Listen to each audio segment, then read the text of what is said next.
On your mark, get set, go. 6 words. 6 words that mean one thing to me: winning. I have always been someone who is striving to succeed. I want to be the best possible Jodi that I can be. I want to push the limits.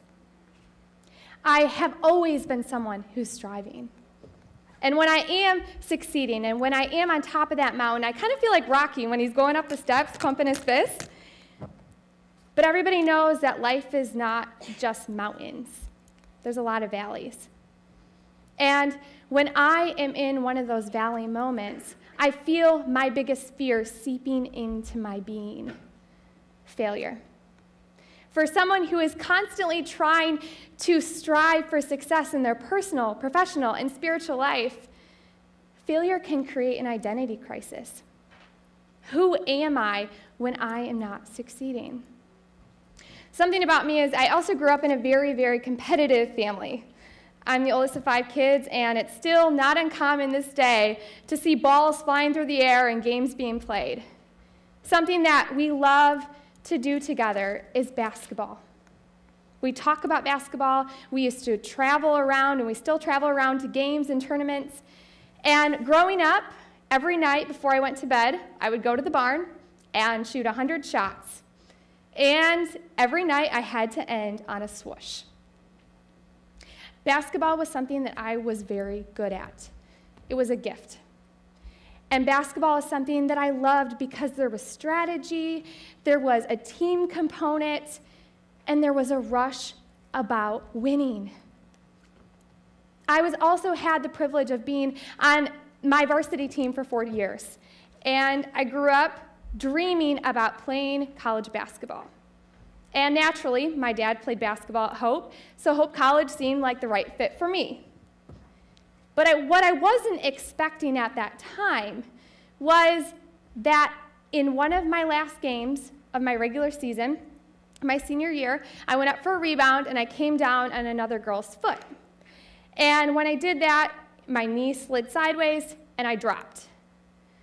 For someone who only played basketball, I didn't expect to have to sit out. This was the first time that I was being restricted from playing, so all I could do was think. And as I was thinking, I was reflecting on, the past experiences where I have improved, but I also started thinking about the future. What was my life as a player at Hope College going to look like? Was I going to be successful? Was I going to be personally winning? And the more I thought about it, the more that I had doubts about my ability. But being the winner that I was, I beat that injury. I finished the season strong. My team didn't finish the season strong, but I recovered. And I started preparing for my college career. I started going to scrimmages. I went to team camp. But a few weeks before school started, I contacted Coach Mo and told him that I was hanging up my basketball shoes. This was one of the hardest days of my life because I knew that I was disappointing everybody. I was disappointing my parents. I was disappointing my siblings. I was disappointing my community. What was a girl that was just known as Miss Basketball going to do? And what I kept hearing from people was, Jodi, you're giving up your gift.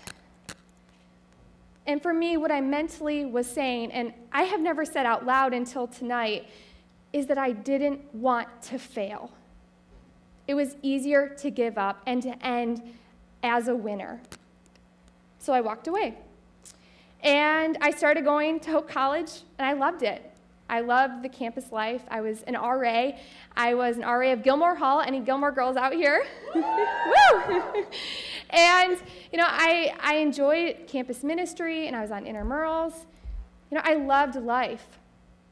Then the summer going into my junior year at Hope, so July 2012, I was working at a church camp in Montana. And while I was there, I was hanging out with the little kids, and I started to get dizzy. I grabbed the counter, I passed out, I hit my head on the counter, and then on the cement floor. I blacked out. So naturally, when somebody blacks out, everybody, runs around and tries to wake you up. And so I woke up to a bunch of strangers all, trying to ask if I was okay. So they rushed me to the hospital. And for some reason, when I was at the hospital, I filled out on my forms that I was married, even though I wasn't married. So that really caused a lot of confusion. And I didn't just circle the word married, I actually wrote out the word married. So that was even worse. So naturally, they said that I had a mild concussion. So it made sense. So basically what they said at that time was, wake her up in the middle of the night and make sure she's conscious. Seemed easy enough. So I went back to camp, finished off the week, and then I flew home. I thought life was good. But then the struggles happened. I would wake up in the morning and have several very difficult migraines. And these migraines would cause me to be very ill, and I would throw up multiple times a day. I also started seeing that I was having problems with my reading vision. I could read something for about 3 minutes, and after those 3 minutes, everything got blurry, which caused migraines, which caused me to get sick. My mom started noticing that I was really struggling with my memory. And no, it was not selective memory, because I think my dad has that, but, but that was also something I was struggling with. And I also was struggling with my perception. I couldn't see 3D images, and I would run into doorways and trip down stairs. I was really struggling. So naturally, I went to my doctor, and my doctor recommended that I go to Mary Free Bed, which is a brain and spine rehabilitation center in Grand Rapids. And while I was there, I met with a neurologist, and I started doing a lot of testing. And when I was doing that testing, they're giving me very, very simple tasks, such as, remember five figures. So they would give me stars and basketballs and blueberries and teepees and a chair, and they would give me random figures, and I had to remember what they were. After 5 minutes, they would ask me what I remembered, and I couldn't ever remember what it was. Then they would give me a piece of paper, and on the piece of paper it would have a whole bunch of patterns of different figures, and they would say, okay, find the dogs on that sheet. And I could never find the dogs. So, being the winner that I was going to overcome this, and I was going to go back to school. So I attempted it. Even though I was at a kindergarten learning level based on the problems that I couldn't do, I was still going to try. So I went for a week, and it was an epic fail. I was very overwhelmed. Everything was overstimulating, conversation, lights. I couldn't sit in on a lecture with a professor talking because I couldn't comprehend what he was saying in time to write my notes down. I couldn't do life. So I raised my hands up, and I packed my stuff and moved home. I was just doing therapy every single day. And this was a time in my life where I hated who I was. Everything that I had strived for, everything that I thought that I had succeeded at in the past was gone. Friends, education, I was a very active individual. All of it was gone. But what hurt the most was I remember one day that I was laying on the ground in my room, and I was just crying, and I was crying to God, asking, why can't I do my one purpose in life? And my one purpose that I've always felt that I have is, why can't I use the gifts and abilities that I have been given to further your kingdom? And I was angry, I was frustrated that I couldn't do that one thing. But at that time, it was also an aha moment. Because what I viewed as successful was using my gifts and my abilities.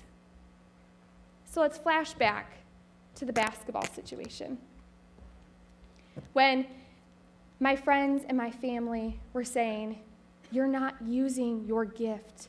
Jodi, why aren't you using this gift? And what I mentally was saying was, I don't want to fail. But apparently it took a brain injury to find clarity that what I was doing was already failing. I was not using the God-given gifts and abilities that I was blessed with. My biggest failure in life is not using the God-given gifts and abilities that I have been blessed with. So what I challenge you to do tonight is think about and tweet about the God-given gifts and abilities that you are not using.